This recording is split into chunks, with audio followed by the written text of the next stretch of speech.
Women, they've had a pretty rough deal throughout history. I mean, I'm not dyeing my hair blue and pink, but you gotta admit, even the most hardened misogynist can say without a note of irony, they've taken a few lumps along the way.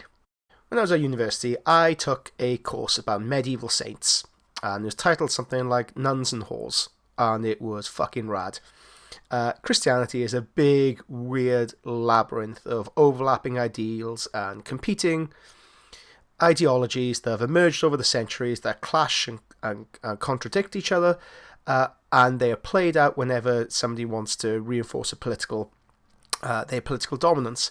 And the role of women in literature throughout this medieval period is a fascinating one, and it can be boiled down to two aspects. And I have to admit, there are lots and lots of asterisks because there are many nuances that we're skipping over here, but we're dealing with a miniature painting tutorial. I haven't got the time to explain a full course or go into the minutiae of every single detail, but we can boil it down to two aspects.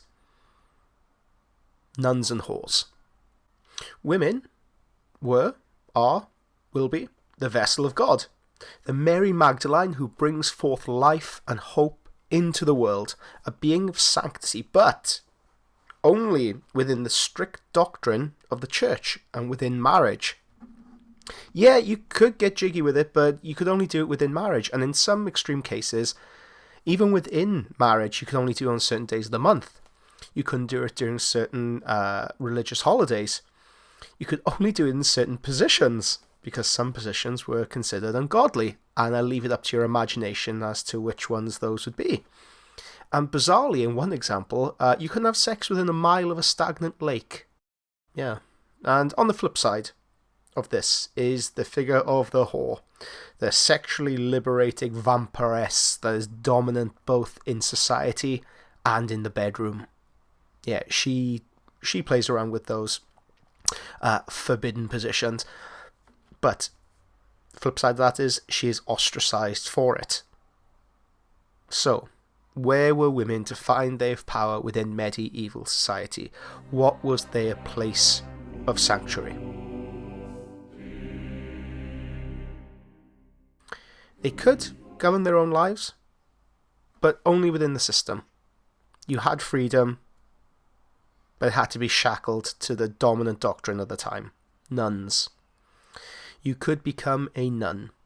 You could have a certain level of autonomy over your own life, decisions, and role in society in which you play. And what we are looking at today is the most extreme version of that service, that of the martyr and the anchorite. Everyone knows what a martyr is. Everyone. My hometown is called Merthyr Tydfil. It's a derivation of Martyr Tydfil. This poor lady who, I think she was the only one who could read in her village, and she read doctrinal church doctrines to the people, and she was savaged and murdered for it. Yeah. But the figure of the martyr was a place where men and women could be equally exalted. While a woman was barred from practicing medicine, law, learning to read, fighting in wars, all the good stuff, in death, through the sanctity of martyrdom, they could achieve an equal value to a man. Again, lots of asterisks after this, and it is not lost on me that a man is orating this. But I haven't got a woman to grab in you and throw in front of the mic, so you'll have to deal with me, I'm sorry. It's cool to be a woman if you die for Christ. And can we see the parallels between these and the daughters of the Emperor, the Sisters of Battle? And I wanted to play with these ideas of sanctity, of holiness, and the woman's role within the hierarchies of the Imperium. But however nightmarish the 41st millennium becomes, it still pales in comparison to the horrificness of our own history. The anchorite. This shocked the hell out of me when I first learned about this, and this quote is taken directly from Wiki. Okay, so in Christianity, an anchorite is someone who, for religious reasons, withdraws from secular society so as to be able to lead an intensely prayer-orientated, ascetic, or Eucharist-focused life.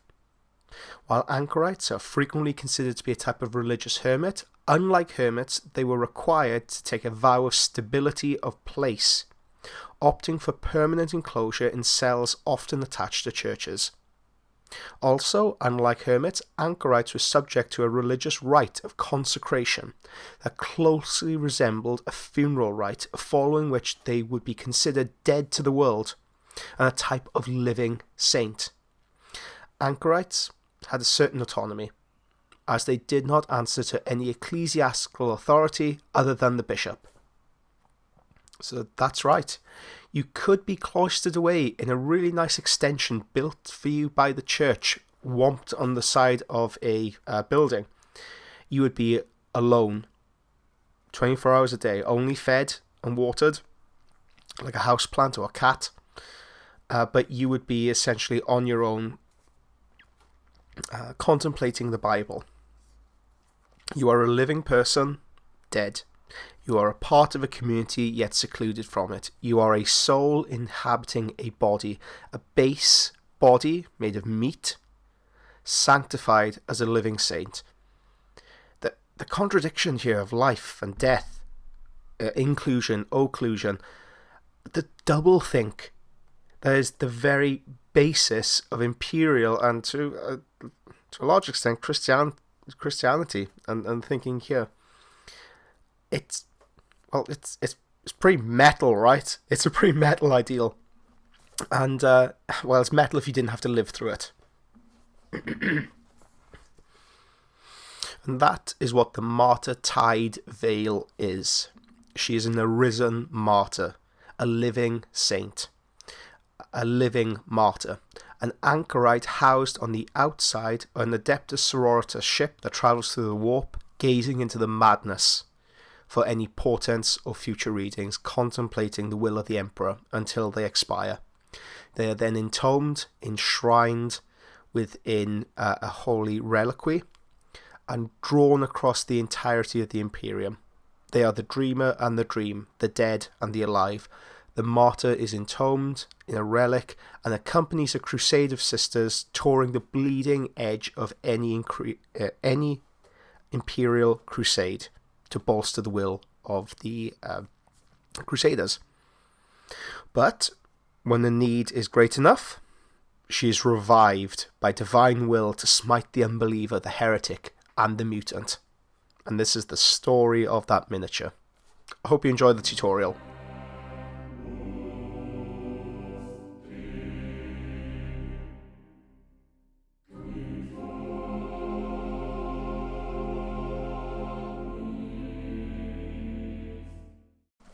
Let's start with the conversion bit first. So it's a remarkably easy conversion to make. It's mainly a kit bash more than anything else.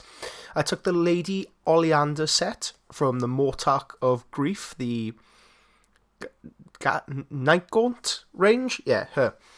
And I just clipped her up. I clipped up her chest so it fit the Saint Celestine chest flush.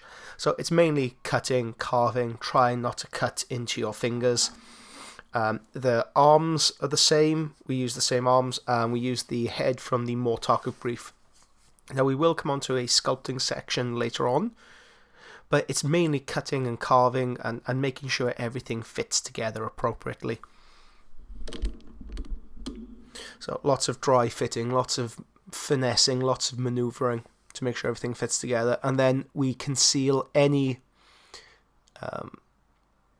odd portions because the head doesn't fit quite flush, so that did require a little bit more cutting.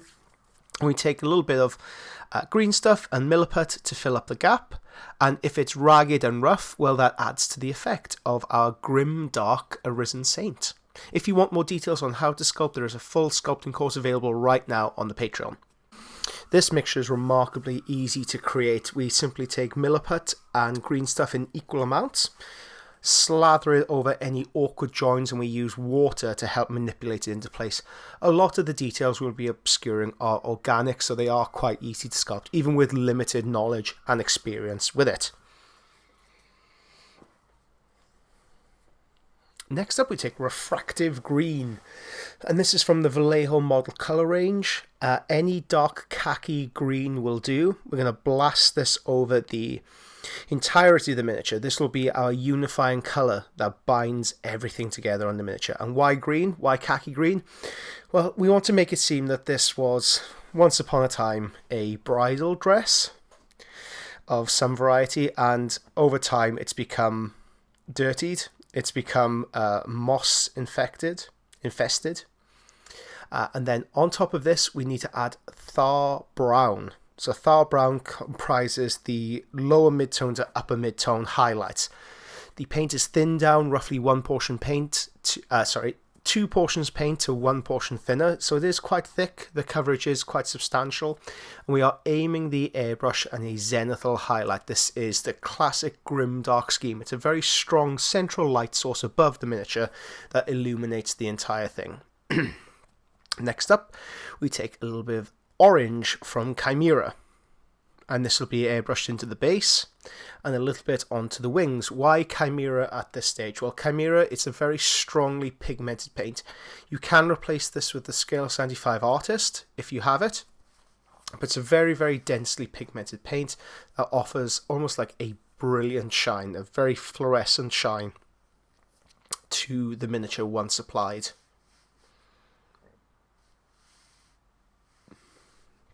Okay, this covers the base of the wings and the base itself. This is to give a reflection of the blood that's surrounding the miniature. This is a very classic grimdark colour scheme, colour palette we're using here. All desaturated colours built up on a dark background. So all the colours will be bleached out and struggle to attain any higher values.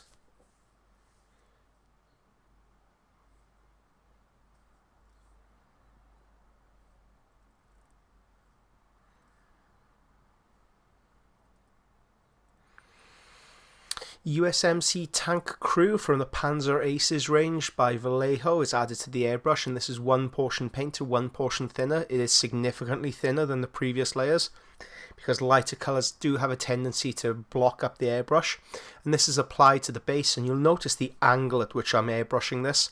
The base comes from Unreal Wargaming bases. It's one of their character sets from their Sacred Ruins. And it's great for this kind of miniature to display as a display piece for it. And this goes on the central axis to give it that dirty shine. And we also apply this to the very top highlights of our saint. Next up, Pterodon Turquoise is thinned down one portion paint to three portions thinner. And this is Games Workshop contrast paint.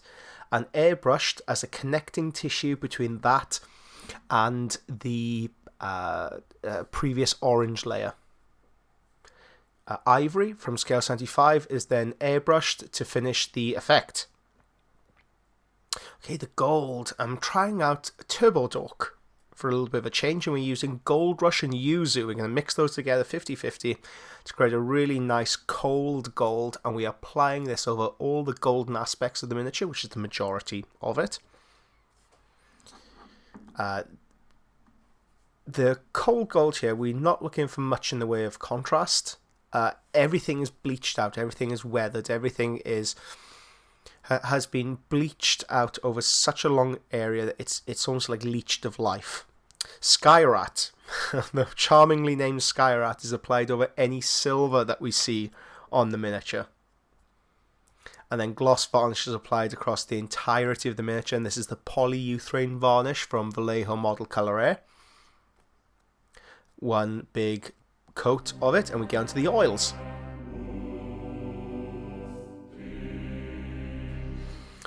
First of all, we slather the miniature with moist soil and Prussian blue. Absolutely obliterate the miniature with this. Now, this is a corollary of Streaking Grime by Mig Jimenez. So if you do have Streaking Grime and you don't want to mix up this mixture, I'll just simply take that and just lather it over everything. Now, we aren't using it with the airbrush because I don't like airbrushing enamels. I don't like airbrushing oils because I have to sit at my painting desk for long periods of time, and I don't want that crap in the air. I add a little bit of more moist soil into the mixture for all the gold, and again I stain them. I stain all the gold with this mixture to give the impression that this gold has just been left to almost go rancid over the centuries. This is a very ancient piece of armor, very ancient. Arisen nun. She's old, really, really old. We take our base mixture, we add a pinch of white to it to bleach it out a little bit of colour, then we apply this over the wings. So it's a dark grey essentially. Apply this over the wings again to stain them, and we allow the miniature to cure for around an hour. Now this is the last thing I do before ending my day, so I'll come back to it the day after, and then I could go into the chipping phase. Rather unusual phase when it comes to these sorts of miniatures, because we want to make it seem the dress almost has this lace-like quality to it. It's almost gossamer thin that has been infested with mold. In order to achieve that effect, we take a little bit of sponge and we sponge it over the top. We can remove without completely destroying the underlying paintwork, because we don't. There's a reason why we lathered this stuff on, right? It's not just to sit in the recesses, it's to give texture and life and a little bit more of a story to the piece. I can even manipulate it by dragging it down to make it seem like there's been rain effects on there, and to really pile on that grim, dark atmosphere we're trying to achieve. But everything we do here is with the sponge. And don't be afraid of creating these nice little incidental notes, any happy accidents that occur. Perfect. That's exactly what we're looking for with this piece. Happy accidents are the order of the day. It's the only happy thing about this piece. And you'll notice the emergence of our colour palette and how it lingers around greens, blues and desaturated whites. We are using an analogous colour scheme. And analogous colour schemes are great at conveying intense moods and emotions. When you think of a vampire at night, he isn't splashed with colour like Superman. It's mainly reds, whites, blacks. When you think of a werewolf, it's more often than not bathed in moonlight. So an analogous colour scheme can really help sell the overall effect that we are going for. And what Grimdark tutorial would be complete without a generous lathering of blood? So blood effect is created using Tamir, clear red and a little bit of black ink, and it's liberally applied across the entirety of the base and the hem of her dress. I'm not afraid to get in there with my finger, move things around, shift things around. Because of that gloss varnish, it does protect the underlying paint job. But we're really, really lathering on this grimdark effect.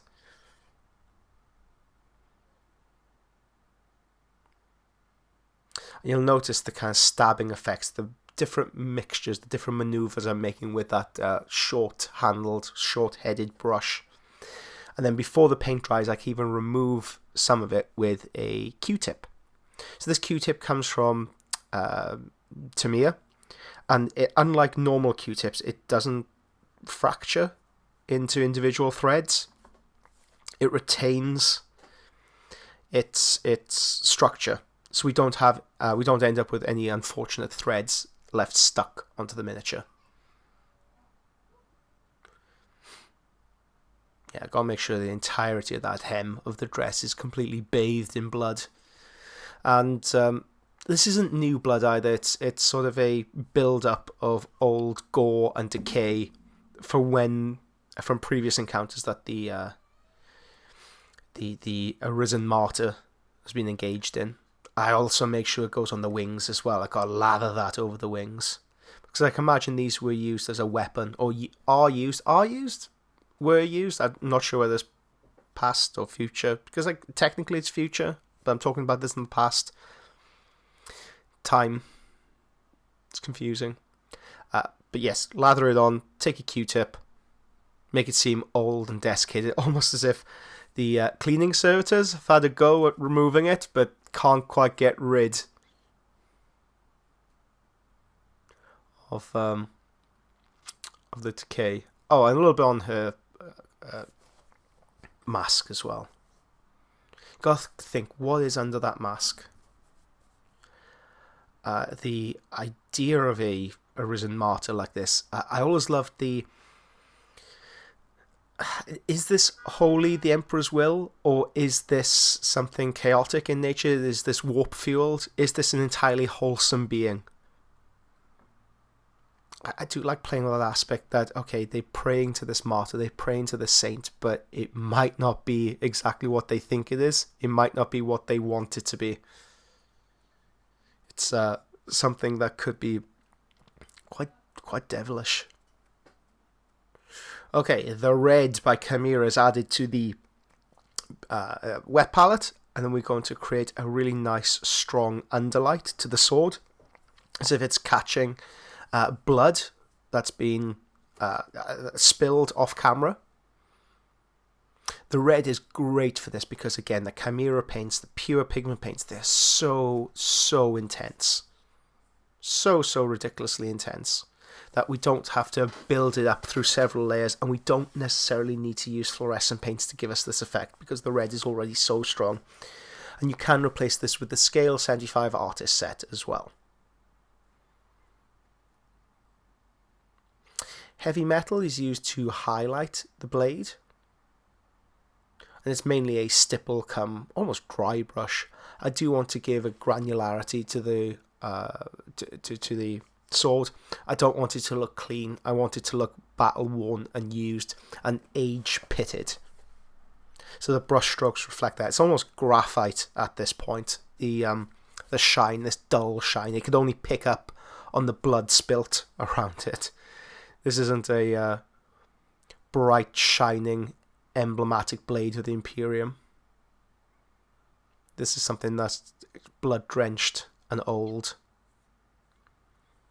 Okay, the hem of the cloak is painted using black plus red mixed together to create this almost like brownish red, this dirty blood. And you're starting to see the commonalities in the colours we're introducing here. Dirty, desaturated blood. Almost tasted like an old penny. Tastes like Foster's. Okay, so we base coat the roses with this mixture, our dirty penny mixture. And once it's dried, we add a little bit of pink, or we make pink. We add white plus the magenta red. We feed this into the little gaps in the sculpt, adding a little bit of water. And that's it. That's how we create dead roses.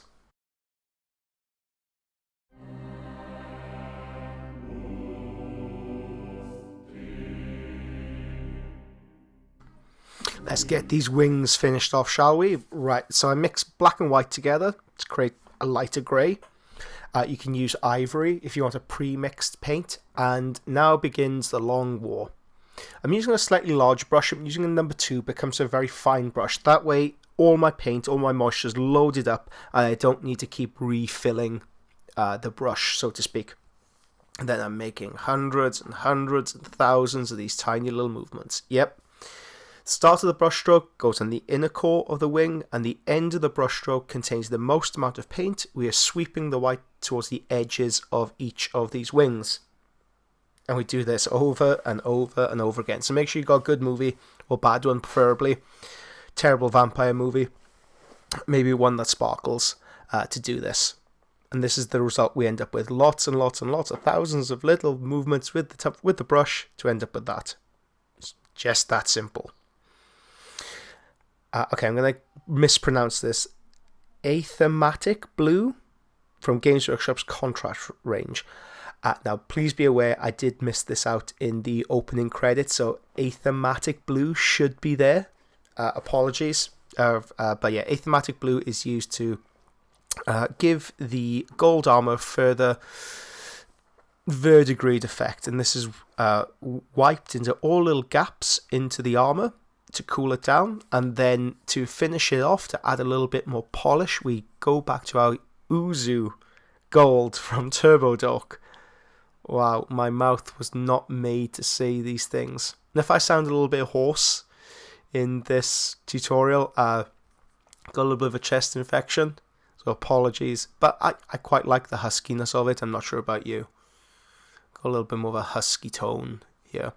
And I also break up the brushwork with a little bit of sponge work in order to add tonal variation, and different gradients, textures, all the it words we can throw at a video we're going into here.